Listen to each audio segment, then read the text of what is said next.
decíamos al comienzo del programa que, bueno, por estas horas la noticia es el índice de inflación 2,7 finalmente.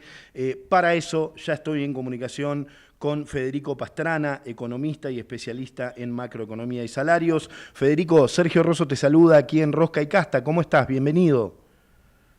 Hola Sergio, buenas tardes, ¿cómo andas? Bien, muy bien. Federico, bueno, queremos que nos ayudes a analizar este número, queremos hablar un poco de economía y para eso te consultamos. 2,7, ¿qué implica esto? ¿Es un índice bajo? ¿Qué análisis haces vos?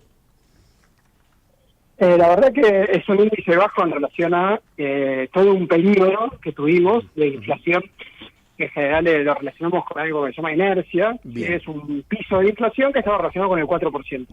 ¿Sí? La economía estaba durante 4 meses de un índice muy cercano al 4% mensual, que es un índice muy, muy alto.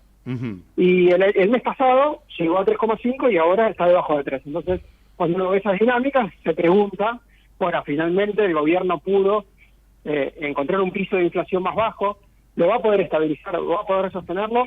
¿Y por qué pasa esto? ¿No? Y ahí aparece un poco la discusión, si se quiere, del programa económico. Bien. Que sí, efectivamente, el gobierno logra con este programa económico bajar la inflación. Bien. ¿Y qué analizás del actual plan económico, tanto en términos de fortalezas como en debilidades? Digamos, ¿qué es lo que vos ves? ¿Qué nos contás? Mira, la verdad que una de las características que nosotros vemos, que creemos que explican este descenso de la inflación, tiene que ver con lo que se llama comúnmente el ancla cambiaria, es decir, que el gobierno pudo sostener un nivel de desvalorización del dólar, es decir, 2% mensual, el crawling peg, si el dólar aumenta, el tipo de cambio aumenta el 2% mensual, y eso lo pudo sostener a pesar de meses que se proyectaban que eran malos, es decir, que se iban a perder reservas. Básicamente el blanqueo y el éxito del blanqueo, es decir, los dólares que provenían por el blanqueo, más los créditos en dólares, permitieron mostrar al Banco Central una política cambiaria que se pudo sostener en el tiempo. Y el hecho de que se pueda sostener en el tiempo al 2% genera que se disipen las expectativas de evaluación y eso genera una presión hacia la baja de los precios. El otro factor fundamental tiene que ver con el sostenimiento de un esquema que no genera una reactivación económica fuerte, sino débil y errática. ¿Sí? Es decir, nosotros vemos que hay mucha heterogeneidad en los sectores productivos y en el empleo, y eso genera también que la inflación no suba, sino que se mantenga en niveles, o sea, que la actividad económica no reaccione rápido, entonces eso también hace que se ralenticen los precios. Y el tercer factor, que también es fundamental, es el ancla salarial. Las negociaciones paritarias muestran descensos nominales cada vez más grandes, y eso lo que hace también es hacer que los costos de las empresas crezcan cada vez menos, y eso retroalimenta una baja de la inflación a costa de que no haya recuperación salarial. Estoy hablando con Federico Pastrana, economista y especialista en macroeconomía y salarios. Ahí, Federico, Milei anticipó que si la inflación sigue a la baja, reducirá la suba del dólar oficial al 1% mensual. Vos hablabas recién de, no sé si lo voy a decir bien, crawling peg. Decime, digo, para los mortales, para los ciudadanos de a pie, ¿qué significa esto y cómo nos influye en el día a día? Básicamente lo que está haciendo Milei es anunciar por Twitter una tablita cambiaria.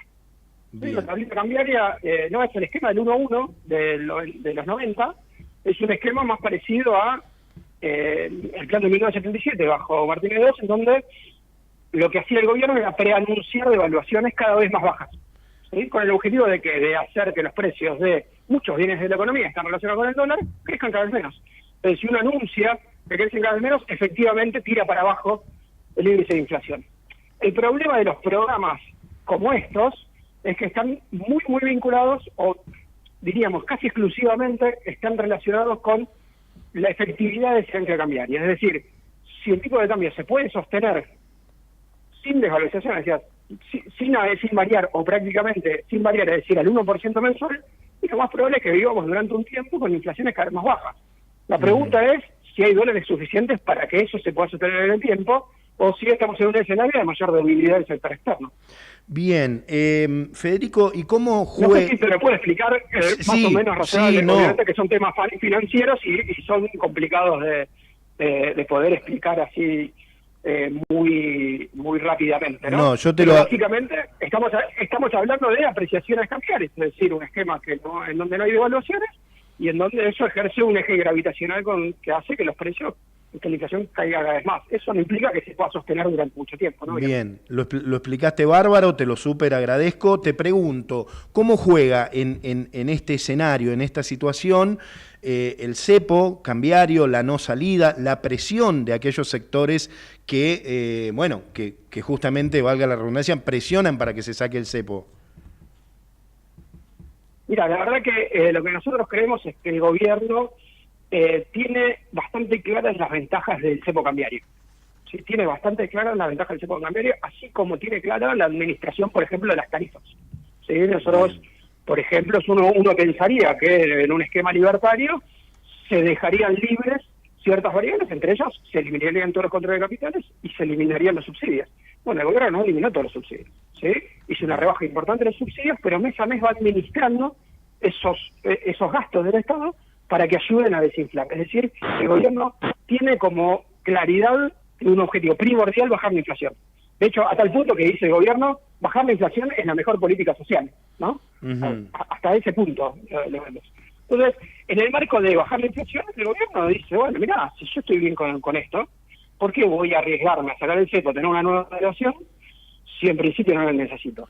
Ahora, ¿cuál es el tema más importante que aparece ahí? Bueno, lo que estamos diciendo, la afluencia de dólares.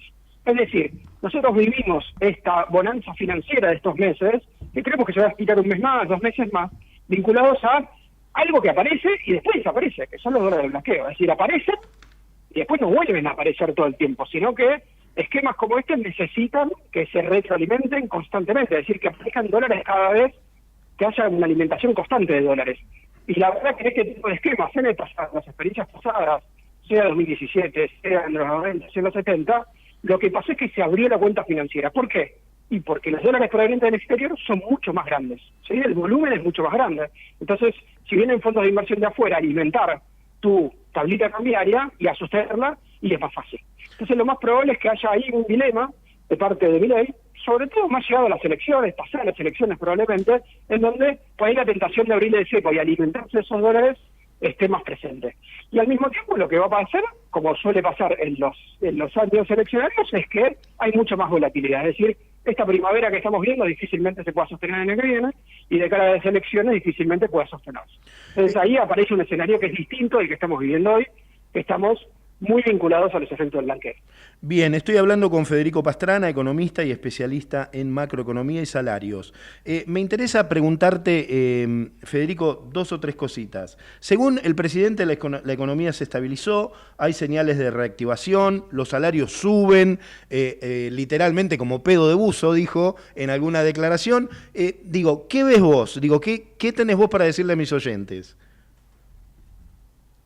La verdad que ni está la economía subiendo como pedo de uso, o sea, la recuperación económica no es una recuperación económica como pasó en otras experiencias como esta. Básicamente en los 90 nosotros vimos una economía que crecía al 7-8% durante los 3 primeros años, y después siguió creciendo a esa velocidad 2 años más tarde, con lo cual tuvimos un crecimiento económico que está muy lejos de ser el que estamos viviendo hoy. Lo segundo es que hay una heterogeneidad muy grande. ¿Sí? Básicamente hay sectores de la sociedad que están efectivamente teniendo una recuperación de sus ingresos a los niveles de noviembre del año pasado, no a los niveles de hace 3-4 años, y que también eran niveles bajos. Nosotros hoy estamos analizando la economía en términos de ingresos, en donde a los mejores que les va en términos de los trabajadores, que son los trabajadores registrados, son niveles que recuperan los niveles anteriores y que todo lo que perdió en el medio nadie se les devuelve.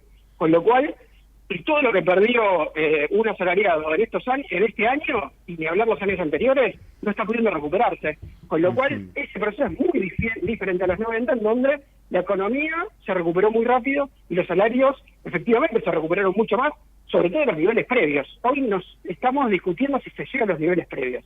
Y eso en un sector de los trabajadores. Si analizamos los trabajadores estatales, tienen recorte del 18%, si analizamos los programas sociales, tienen recortes del 20%, y si analizamos a los trabajadores no registrados y cuatropropistas, tenemos una situación peor aún. Entonces Bien. tenemos una heterogeneidad muy grande, la distribución de ingresos cambió mucho, y yo creo que estamos en un momento en donde las generalizaciones crean más confusión de lo que aclaran, ¿sí? Sobre todo cuando hablamos de grandes variaciones. Yo creo que Bien. hay una heterogeneidad muy grande y creo que el TAMA está tratando de consolidar una economía en donde básicamente se bajó la inflación a costa de una distribución del ingreso peor, niveles de pobreza mayores y básicamente grandes problemas para lograr sostener ese crecimiento en el tiempo. Bien, Federico, ¿ves alguna propuesta de algún sector político que te parezca superadora y sólido? Digo, hay muchos economistas hablando, hay muchas propuestas de diputados, diputadas. Digo, ¿ves algo que te parezca viable? Mira, yo creo, Sergio, que no veo propuestas ahora. Yo sinceramente no. De hecho, mi impresión es que uno de las características que tiene este proceso político hasta ahora es justamente que enfrente no hay un programa económico alternativo, Bien. básicamente. Y lo más probable es que el triunfo del actual gobierno esté muy vinculado a la falta de una propuesta clara y contundente de bajar la inflación. Por eso es que el gobierno está logrando avanzar muy rápido en la discusión en términos de cuál es el programa económico que había que hacer para la Argentina, es decir, para bajar esos 12 puntos mensuales de inflación. El problema más importante de la macroeconomía argentina era la inflación, sigue siendo probablemente, ¿sí? Ahora empiezan a aparecer otros problemas, pero básicamente a fines de 2023 la inflación era el principal problema y el gobierno que salió no pudo solucionarlo, no tenía propuestas claras y yo creo que ahí es donde se incubó el problema más importante, porque la inflación efectivamente empeora la distribución de ingresos, empeora los que menos tienen, genera inestabilidad económica, genera muchos perjuicios que, sobre todo cuando se vuelve muy alta, hace que es muy difícil que un gobierno pueda reelegirse en el marco de una inflación muy alta. Entonces, la propuesta alternativa es la propuesta del gobierno actual, la verdad que arrasó. Y yo creo que hay un escenario que sigue apareciéndose, en donde la oposición no tiene una propuesta clara de cómo derrotaría la inflación y generaría un crecimiento sostenible en el tiempo. Bien, Federico, clarísimo, te agradezco muchísimo tu participación aquí en Rosca y Casta. Bueno, un abrazo, gracias por todo. Gracias, Federico Pastrana, economista y especialista en macroeconomía y salarios. Bueno, ahí estaba él tratando de explicarnos, creo que fue muy claro, de lo que está sucediendo actualmente con la economía. Yo lo que te puedo decir desde aquí es, lee, informate, no creas todo lo que te dicen.